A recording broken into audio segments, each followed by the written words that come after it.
Hey there everybody, Chris Renshaw here with another great board game review for you guys. And that is, we're talking about Munchkin Zombies 4 Spare Parts. This is the latest expansion to Munchkin Zombies. And if you guys know, I am a big Munchkin Zombies fan.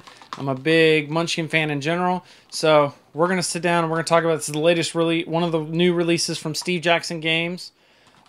Provided me a review copy of Munchkin Zombies 4 Spare Parts, and so I got a chance to try it out, and we're going to take a look at it.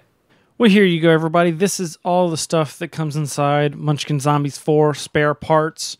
You get a whole lot of items and treasure cards and a whole lot of door cards. All in all, there are about 56 cards. Some of the new stuff you get this time mainly is there's a new power. It's called Solo. When you are fighting alone, each monster you kill is worth extra treasure. So that's the new power that this set adds into the game. And like last time, the humor in these cards is great. Just show you some of my favorites. Recognize this guy anywhere?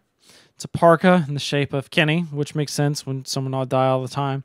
And then there's great stuff like all you can eat ribs. And one of the big things in the first game was these cards that said, anything that lined with brains, and you just see Ains, and everyone would be like, you know, Great Danes, and it says on there, everyone says, so when you play it, everyone's like, Great Danes, or Brains, etc. You got the same thing, you got Window Pane, and Propane, all that sort of thing.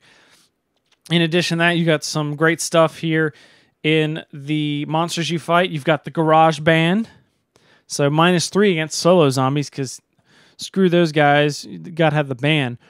Bad stuff, lose your headgear. If you have no headgear to lose, you lose a level. Then you've got, you know, the internet will love this one. You've got kitters. They can has you. -1 to run away. Bad stuff, lose all one-shot items you currently have in play. Then, of course, with the famous comic The Walking Dead, you've got various things like the Talking Head and the LARPing Dead. So Talking Head is -4 against solo zombies who are too independent to listen to him. Bad stuff, he bores you to death. It's kind of funny that they use the death when you're a zombie. You're supposed to be zombies in this game anyways. Then you've also got the LARPing Dead.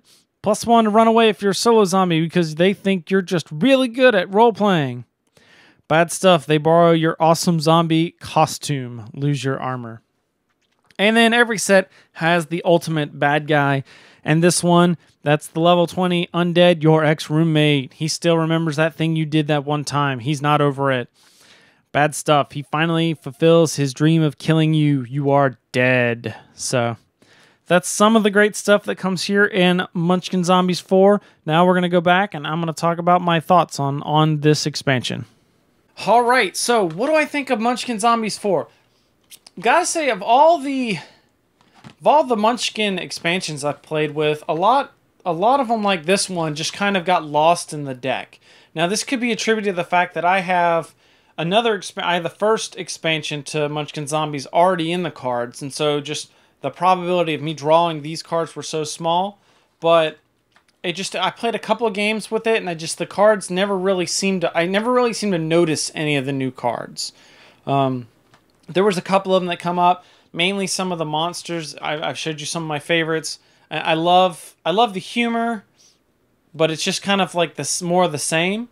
I mean, if you love Munchkin Zombies, you're gonna love this. One thing I do love about the expansions are that it makes it really great for when you have more people. Obviously, if you've got a group that's only like 3 or 4, you may not want to put in the expansion stuff because it may way overpower some of the things. I found that with a lot of the Munchkin expansions. But if you've got 6, 7, 8 people that all want to play Munchkin, throwing in these expansions will definitely help out and give you a lot more cards to pull from and make things a lot more interesting. And I think that's the idea that they're kind of going for with some of these. So, if you're not a fan of Munchkin, or if you've never played Munchkin Zombies before, clearly this product's not for you.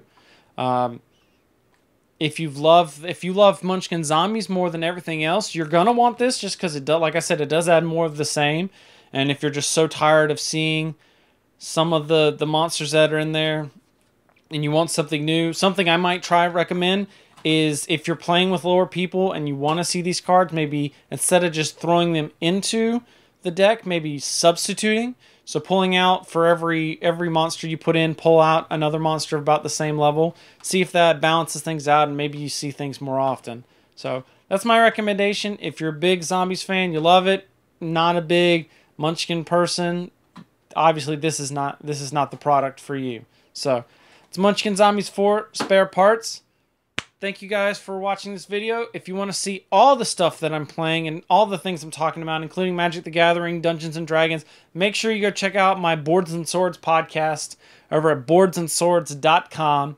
You can also follow me on Twitter. I'm at Chris the Prof, and on Facebook at facebook.com/obsessivecomicsdisorder.